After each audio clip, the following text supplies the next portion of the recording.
আসসালামু আলাইকুম সুপ্রিয় শিক্ষার্থীরা, আজকে আমি তোমাদের সিন্স এবং ফর নিয়ে আলোচনা করব। এই সিন্স এবং ফর অনেকেরই সমস্যা তৈরি হয়। আজকের ভিডিওটি দেখলে তোমরা এই সমস্যা থেকে সমাধান পেয়ে যাবে। আশা করি ভিডিওটি সম্পূর্ণ দেখবে।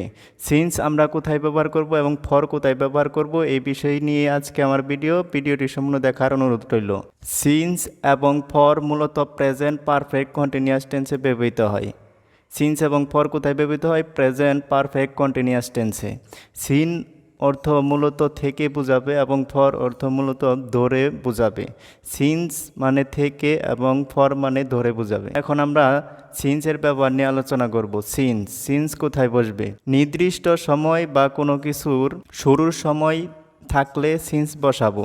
নির্দিষ্ট সময় বা কোনো কিছুর শুরুর সময় থাকলে সিন্স বসাবো। এখন আমরা উদাহরণের মাধ্যমে দেখে নেই কখন